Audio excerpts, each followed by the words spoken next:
Hola, estudiantes, bienvenidos y bienvenidas. En este video del tutorial Aprendiendo Python desde principiante a mago de código, vamos a aprender a crear funciones en Python. Comencemos.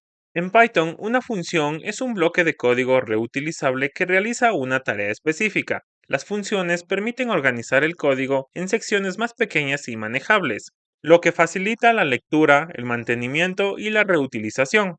¿Por qué debemos usar funciones?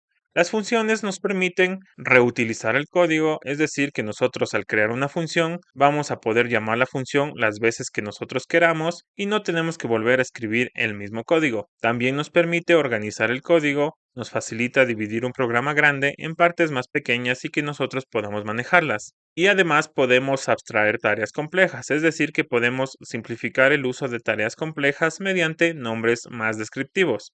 Entonces, vamos a ver cómo crear funciones en el código. Venimos a nuestra carpeta curso de Python. Vamos a crear aquí una nueva carpeta o directorio. Le vamos a poner 10 funciones y vamos a abrir aquí Visual Studio Code. Muy bien, vamos a cerrar esto de aquí. Es de la última actualización. Vamos a crear aquí un archivo que se llame funciones.py. Vamos a minimizar esta parte de aquí y vamos a empezar a crear una función. Entonces, para nosotros crear una función en Python debemos utilizar una palabra reservada que es def y ponemos el nombre de la función. En este caso voy a utilizar un ejemplo súper básico que es de la función sumar. Vamos a crear una función que se llame sumar y vamos a darle unos paréntesis y dos puntos. Bien, y le vamos a dar aquí un print que diga esta función suma números. ¿Listo?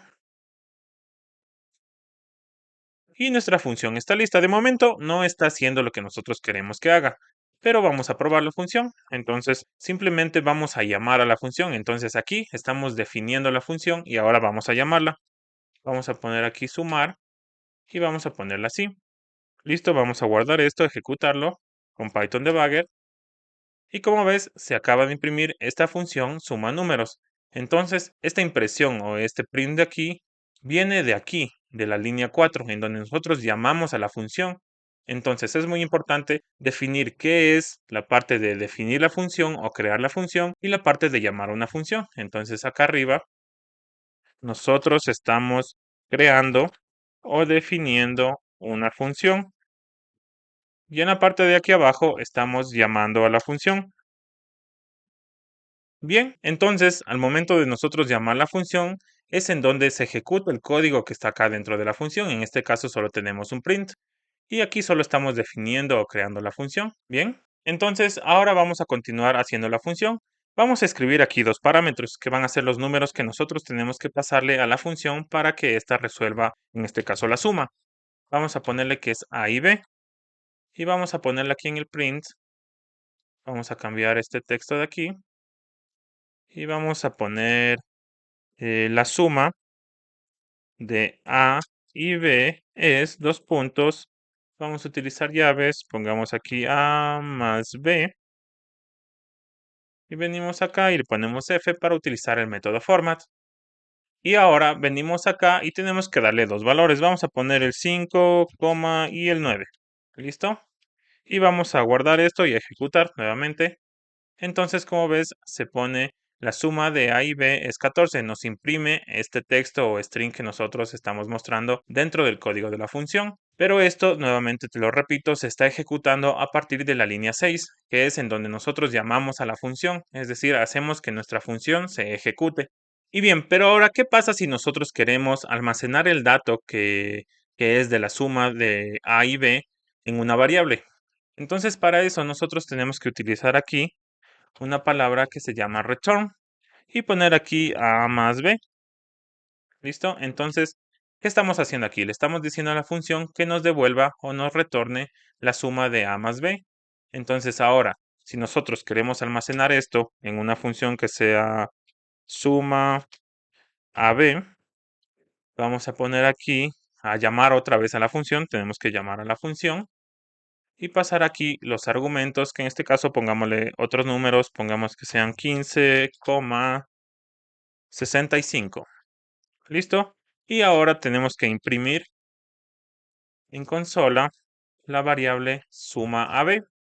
Entonces, aquí nosotros estamos guardando el resultado de la suma de estos dos números, que es 15 y 65, en la variable suma AB. Por lo tanto, esto nos va a retornar la suma, ¿no es cierto? Y se va a almacenar en esta variable. Ahora nosotros vamos a imprimir esto de aquí. Vamos a guardar, ejecutar.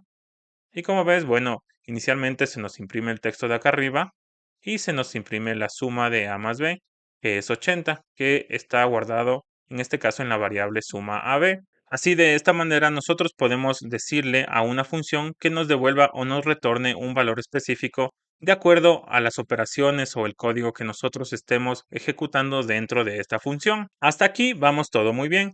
Ahora te acabo de mencionar dos términos que pueden ser un poco confusos en esto de las funciones. El primero es parámetros y el segundo es argumentos. Entonces vamos a definir qué es un parámetro y qué es un argumento.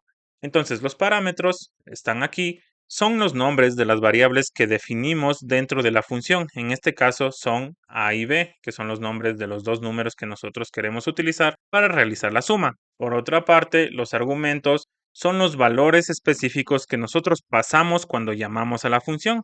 En este caso, los valores que tenemos aquí son 5 y 9. Aquí tenemos 15 y 65. Entonces, los valores se llaman argumentos.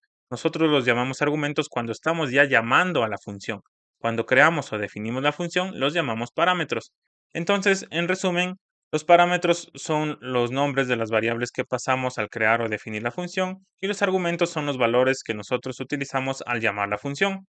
Y además es importante tener en cuenta que el retorno o lo que devuelve la función, en este caso en la línea 7, no está funcionando, es decir, retorna un valor pero no tienen dónde almacenarlo. Sin embargo, al nosotros almacenar este valor en una variable, como es en el caso de la línea 8, en donde dice suma AB, nosotros después podemos utilizar este dato para realizar cualquier otra operación. Entonces podemos venir acá y decir suma AB más 20 y vamos a imprimir todo esto de aquí. Vamos a guardar, ejecutar. Y como ves, se nos imprime 100 porque estamos utilizando el valor que se guardó aquí, que era de 80, como podemos verlo aquí, y lo estamos sumando el valor de 20. Entonces, como te puedes dar cuenta, nosotros podemos obtener los valores a partir del código de una función, almacenarlos en una variable y reutilizarlos posteriormente en el código en alguna parte en la que nosotros lo necesitemos. Muy bien, y hasta aquí está todo claro. Entonces, vamos a crear un ejemplo. Voy a comentar toda esta parte del código. Venimos para acá, vamos a crear otra función, le vamos a poner isInt.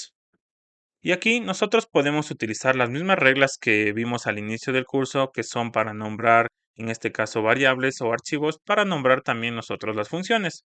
Entonces vamos a crear una función que nos verifique si un número ingresado por un usuario es un valor entero. Venimos acá y le vamos a dar un parámetro, le vamos a dar que sea un number string, que es la entrada que vamos a tener. Muy bien, entonces aquí le vamos a poner la verificación, que vamos a darle un if si number string dot isDigit, que esto ya lo vimos en el video tanto de ejercicio con condicionales como en el ejercicio utilizando bucles. Entonces simplemente lo que estamos haciendo es verificar si un número que nosotros le vamos a pedir al usuario es un valor numérico y en este caso es un valor entero. Entonces utilizamos el método isDigit, que es un método para strings, que en este caso nos devuelve verdadero si el string solo contiene dígitos. Si contiene caracteres del alfabeto o si contiene puntos, comas, va a ser falso y no se va a ejecutar esta parte del código. Entonces vamos a venir acá y le vamos a decir que si el número ingresado por el usuario, que va a ser number strings, contiene dígitos, le vamos a decir que nos devuelva un return el mismo número pero convertido en un entero. Entonces vamos a convertir number strings en un entero y que si esto no se cumple, en cambio nos devuelva un mensaje print que diga el valor ingresado es incorrecto. Listo, entonces acabamos de crear la función. Ahora tenemos que llamar la función. Para esto primero vamos a crear un pequeño programa en donde vamos a pedirle una entrada al usuario que sea número y le vamos a dar aquí un input en donde diga ingrese un número entero. Dos puntos. Bien, venimos acá. Y ahora vamos a guardar o almacenar el valor que nos va a devolver la función al llamarla en una variable que va a ser número entero. Y le vamos a poner aquí, vamos a llamar a la función que es isInt. Y le vamos a poner como un argumento, en este caso, la variable número, que es el valor que nos está proporcionando el usuario. Bien, entonces aquí definimos la función y acá llamamos a la función. Vamos a guardar esto, a ejecutarlo. Bien, nos pide que ingresemos un número. Vamos a cometer un error, vamos a poner hola. Le damos en Enter y nos dice el valor ingresado es incorrecto. Voy a volver a ejecutar el código.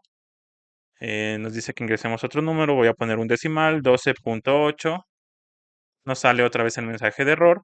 Voy a volver a ejecutar el código. Ahora sí voy a poner un valor correcto, que sea el número 67.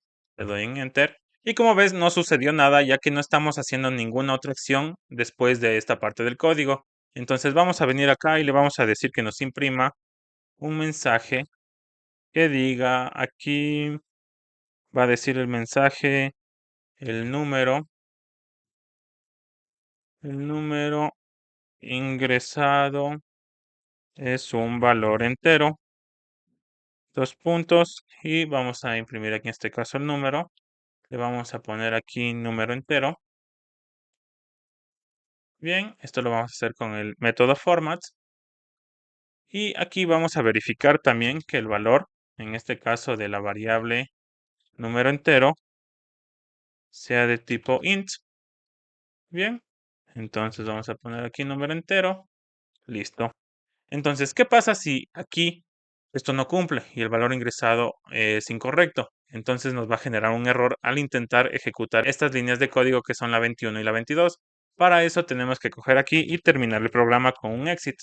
Vamos a guardar, vamos a ejecutar el código nuevamente. Vamos a ingresar un valor incorrecto que sea 12.8 nuevamente. Nos sale el mensaje y se termina el programa. No tenemos ningún error, ya que nos salimos del programa o terminamos el programa en la línea 18 con la función exit. Ahora vamos a volver a ejecutar el código. Vamos a darle un valor correcto que sea el número 94. Venimos acá y como ves nos dice el número ingresado es un valor entero. Nos da el 94 y nos dice que el tipo de dato, la clase de dato es int, que corresponde a un tipo de dato numérico entero. Que eso ya lo vimos en un anterior video. Entonces, de esta manera nosotros podemos ahorrarnos muchas líneas de código e implementar un principio que en programación lo conocemos como Don't Repeat Yourself, que significa que no debemos de repetir el código. Como lo viste en el ejemplo tanto del ejemplo de condicionales como en el bucle while, nosotros esta parte del código en donde verificamos si un valor es numérico lo repetimos algunas veces.